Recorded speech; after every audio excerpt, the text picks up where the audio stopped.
Well, today, folks, I've decided on a different concept. Here is a parcel. So I'm now going to open that up and we'll see what's inside it and repair it. It's come from Somerset.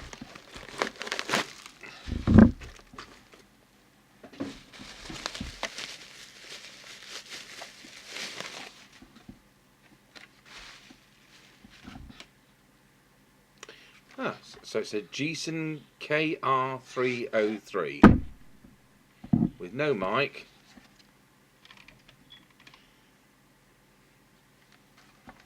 Right, well, we better start by making a mic up. I'll stop the video while we do that.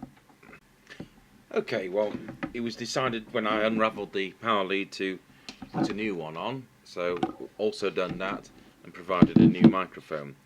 Now, a few days ago we did the Jesan KT4003 and this uses the same chassis. This is the KR303. I don't know what the difference is, perhaps that's the earlier version. What I have noticed is that the synthesizer on this is the LC7136 from Sanyo, which is kind of the fatter package version than the LC7137, which is a bit slimmer. So that's the only thing I can spot differently. So with the same applies with this as applied with the KT4003. I don't have a circuit diagram, but I do have the circuits of the KT4004. And apart from around the synthesizer, it looks a similar kind of circuit with the same kind of component numbers and values.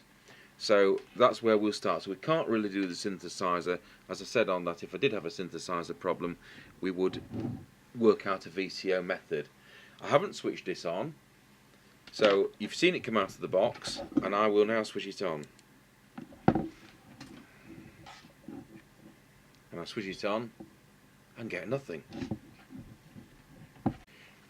Somebody said to me, you don't do any fault finding on these videos. Well, I don't. So the first thing we're now going to do, because it's dead, is where the power lead, which is a soldered in power lead, which I've just soldered in, comes into the radio, is this point here.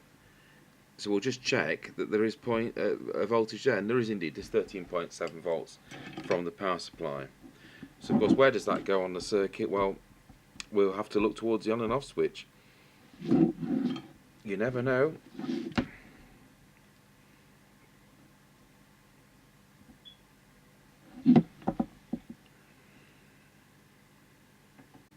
What we actually have is a dry joint power input choke.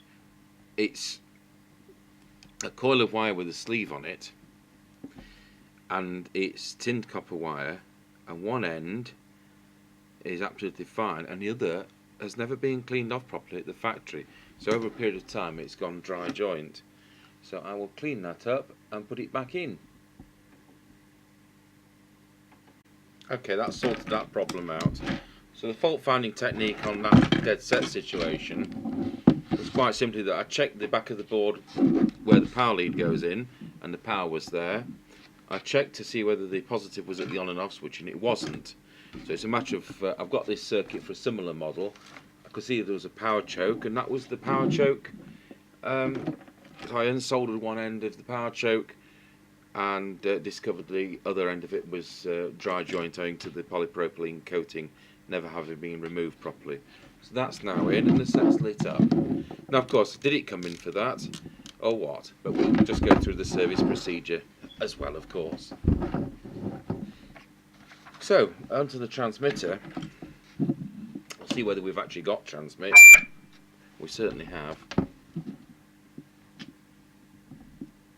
Now it's doing low power, so are we in low power mode?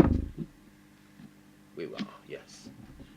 So it's doing 2 3/4 watts. And the first transmit is T8, followed by T9, followed by T10.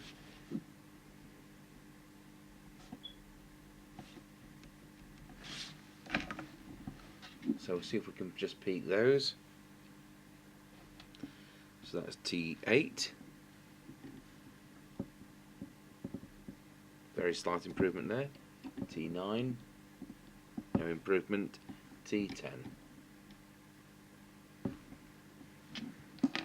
And then, if you remember from the other one using this chassis, it was this really silly arrangement where we have to kind of mess about with these airspace coils.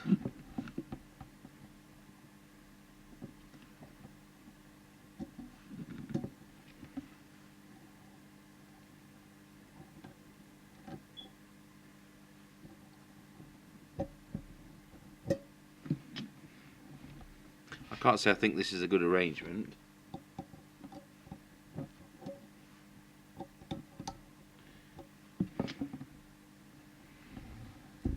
So we'll just run through those 8, 9 and 10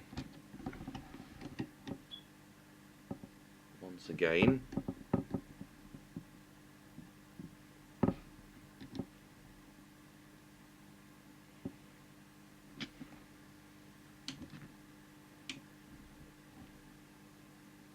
And it's doing about 3.6 watts. So that's how it is. Now, if you remember, there was no low power adjustment on this, but we'll check low power, and low power is doing 350 milliwatts, so that's what we'd expect. Okay. Well, they've got nearly 1 watt more than it came in at. Moving now on to checking the frequency. It should be 27.79125. It's 27.79126, so that's spot on. If it wasn't, it's the trimmer capacitor here.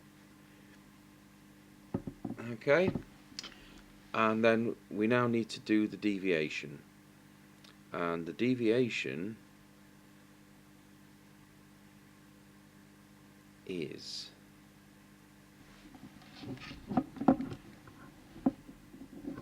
R201.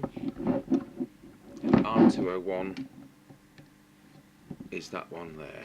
So we'll get the oscillator out.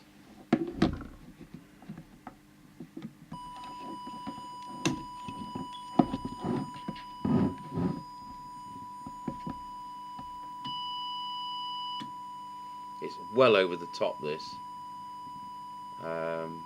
It's over 4. It's be like transmitting on 3 channels at once.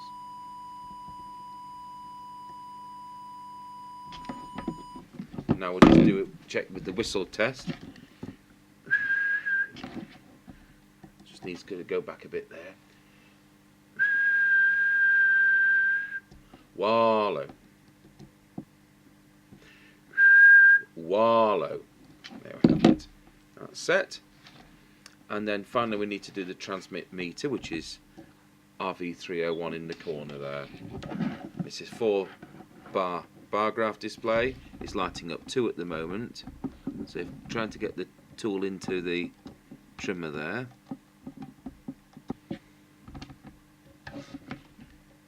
So we'll just adjust that for 4 in the 4 watt mode. So that's just lighting the 4th, and then checking in the low power mode, and it lights 1, and that's ideal. So that concludes the transmitter setup on the KR303 from Jesan. The next video we'll deal with the receiver.